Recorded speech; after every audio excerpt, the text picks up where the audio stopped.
तो आज शुरू करते हैं लीशमानियासिस। लीशमानियासिस जो रोग है उसके बारे में पढ़ते हैं। काला आजार। काला आजार काला आजार जो है ये एमएससी के प्रीवियस में है, फर्स्ट ईयर में एमएससी के प्रीवियस में है। ठीक है, तो इसको हम सबसे पहले पढ़ लेते हैं, इस बार कंप्लीट कर लेते हैं। काला आजार लीशमानिया डोनोवानी के द्वारा होता है, जो कि एक हीमोफ्लैजेलेट है।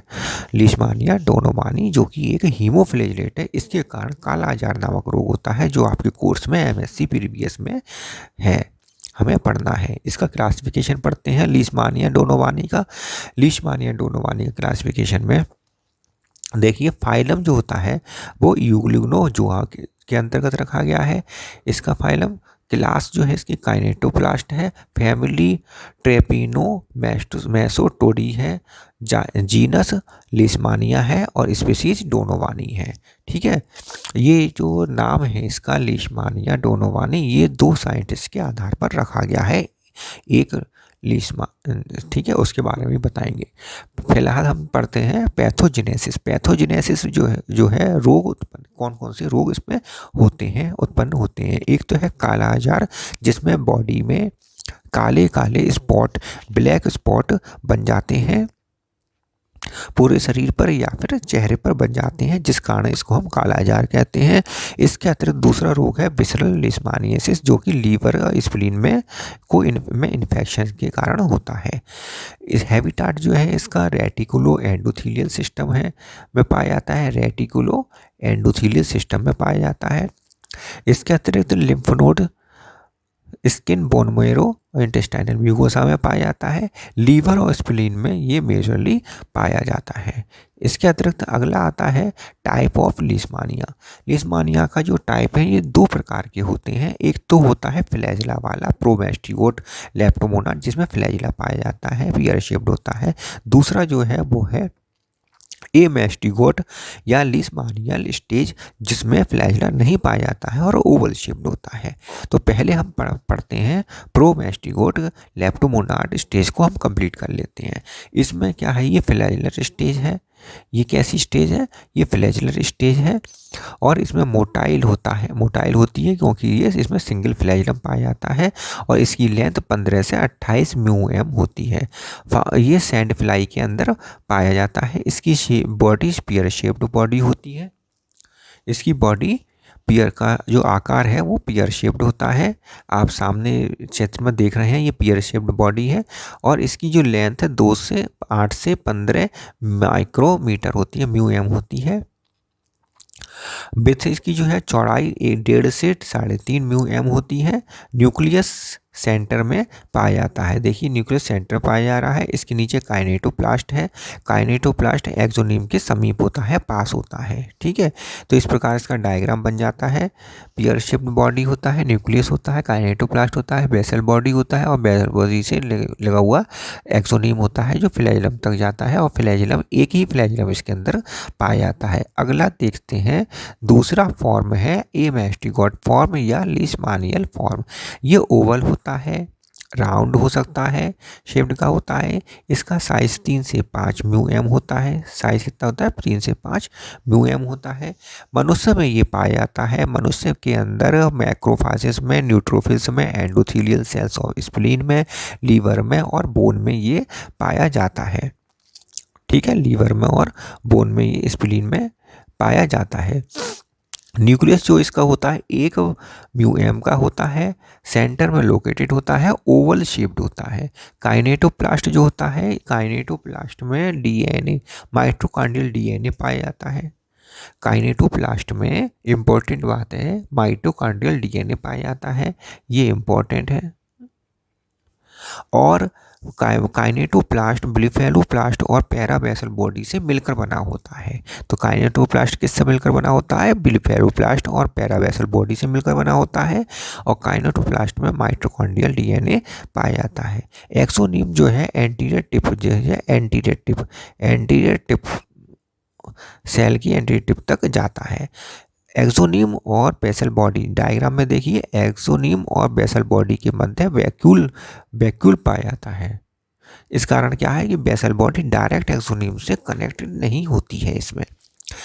ठीक है, तो मेन इंपॉर्टेंट बात क्या होगी, राउंडेड होता है और फ्लैजिलम इसमें नहीं पाया जाता है, राउंडेड होता है और फ्लैजिलम इसमें नहीं पाया जाता। नोट वाली जो बात है नोट करनी है, डेफिनिट होस्ट इसका बहुत पूछा जाता है, मैन होता है, डॉग होता है, रोडेंट्स होते हैं। इनडेफिनिट होस्ट इसके सैंड फ्लाई होता है, फ्लेबोटोमस, जिसका नाम है फ्लेबोटोमस अर्जेंटीपस। सही है। इंक्यूबेशन पीरियड जो होता है 2 से 8 महीने का होता है, 2 से 8 महीने के अंदर इंक्यूबेशन पीरियड होता है इसका, अर्थात 2 से लेकर 8 महीने के भीतर भीतर ये अपने रोग को, डिसीज़ को अपने शो कर देगा मनुष्य के अंदर।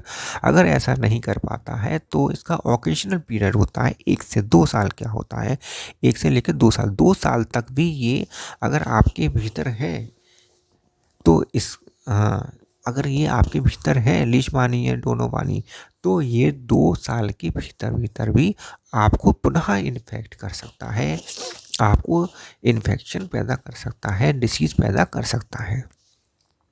इसकी जो डिस्कवरी है 1930 में करी गई थी, 2 वैज्ञानिकों ने की थी, विलियम बुग लीशमान, सर विलियम बुग लीशमान ने, जिन्होंने कलकत्ता के दमदम शहर में सोल्जर के लीवर में इसको देखा था।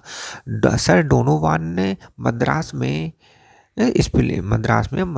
सोल्जर के स्प्लीन में इसको देखा था। इस प्रकार 2 वैज्ञानिकों ने 1933 में इसकी डिस्कवरी करी थी। इसी कारण इन दोनों वैज्ञानिकों के नाम के आधार पर ही इसको हम लीशमानिया डोनोवानी कहते हैं।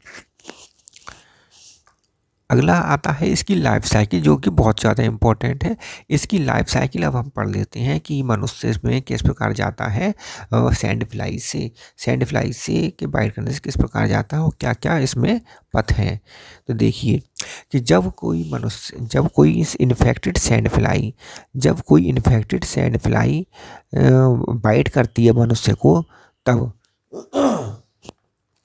मेटासाइक्लिक प्रोमेस्टिगोट मनुष्य के ब्लड के अंदर आ जाता है, क्या एंटर कर जाता है। इसके बाद क्या होती है, मनुष्य के ब्लड में जो पाए जाते हैं मैक्रोफेसिस पाई जाती हैं। ये मैक्रोफेसिस इसको फैगोसाइटोसिस विधि द्वारा अपने अंदर ले लेती हैं, भक्षण कर लेती हैं। लेकिन इनका काम होता है कि इसके अंदर जो लाइसोसोम होते हैं वो इसको डिस्ट्रॉय कर देने चाहिए। लेकिन प्रोमेस्टिगोट फॉर्म में कुछ प्रोटीन्स होती हैं जो लाइसोसोम को इनएक्टिवेट कर देती हैं, जिस कारण लाइसोसोम के एंजाइम्स इसको डीएक्टिवेट या फिर इसको ख़त्म नहीं कर पाते हैं, प्रोमेस्टिगोट को की लाइसिस नहीं कर पाते हैं। इस कारण क्या है, प्रोमेस्टिगोट जिंदा रहता है और मैक्रोफेसिस के अंदर जिंदा रहता है। अब ये मैक्रोफेसिस के अंदर ही 12 से 24 घंटे तक पड़ा रहता है और इन 12 से 24 घंटे के बाद प्रोमेस्टिगोट एमेस्टिगोट फॉर्म में चेंज हो जाता है। प्रोमेस्टिगोट एमेस्टिगोट फॉर्म में चेंज हो जाता है। अब ये एमेस्टिगोट फॉर्म जो है वो डिवाइड करके या प्रोलिफरेशन द्वारा कई सारे एमेस्टिगोट फॉर्म मैक्रोफेजिस के अंदर बना लेते हैं। अब मैक्रोफेजिस के अंदर जब इनकी संख्या बढ़ने लगती है तो एक समय पश्चात मैक्रोफेसिस बस्ट कर जाता है और सारे एमेस्टिगोट ब्लड की स्ट्रीम में आ जाते हैं।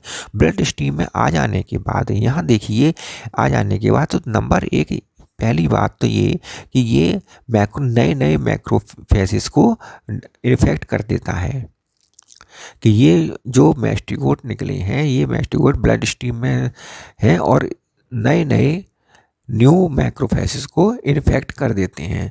दूसरी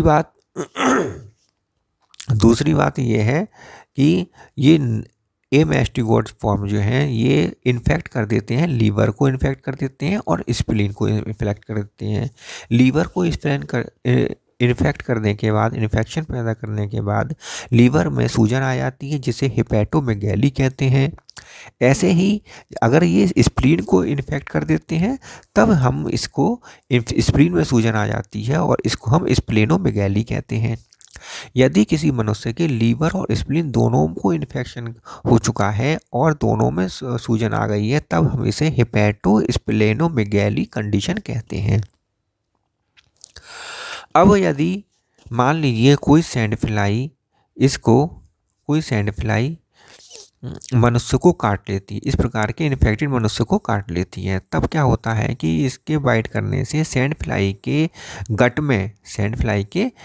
में ए मैस्टिगोट फॉर्म पहुंच जाती है। अब ए मैस्टिगोट फॉर्म इस वक्त सैंड फ्लाई के गट में पहुंच चुकी है, तो यहाँ पर ये ए मैस्टिगोट फॉर्म कन्वर्ट हो जाती है प्रोसाइक्लिक प्रोमैस्टिगोट फॉर्म में। प्रोसाइक्लिक प्रोमैस्टिगोट फॉर्म में कन्वर्ट हो जाती है गट के अंदर, सैंड फ्लाई की गट के अंदर। तो एक मैस्टिगोट किस में बदल गया, प्रोसाइक्लिक प्रोमैस्टिगोट बदल गया। अब ये प्रोसाइक्लिक प्रोमैस्टिगोट मेटामॉर्फोसिस द्वारा मल्टीप्लाई करके मेटासाइक्लिक प्रोमैस्टिगोट में बदल जाता है, चेंज हो जाता है, मेटासाइक्लिक प्रोमैस्टिगोट बना लेता है। ये इसकी इनफेक्टिव स्टेज है जो मनुष्य के लिए, ठीक है। तो अब ये क्या होता है कि मेटासाइक्लिक प्रोमैस्टिगोट प्रोबोसिस तक चला जाता है। जब ये इन्फेक्टेड सैंड फ्लाई दोबारा किसी नए मनुष्य को काटती है, तब प्रोबोसिस में उस उपस्थित मेटासाइक्लिक प्रोमैस्टिगोट मनुष्य के ब्लड स्ट्रीम में इंजेक्ट कर दिए जाते हैं। तो हमने यहाँ देखा कि मेटासाइक्लिक प्रोमैस्टिगोट इन्फेक्टिव स्टेज है ह्यूमन के लिए, और ए मैस्टिगोट फॉर्म इन्फेक्टिव स्टेज है सैंड फ्लाई के लिए।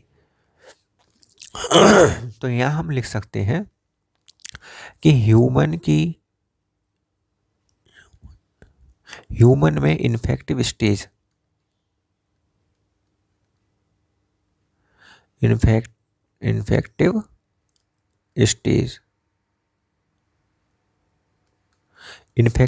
ह्यूमन में जो है वो है मेटासाइक्लिक प्रोमैस्टिगोट,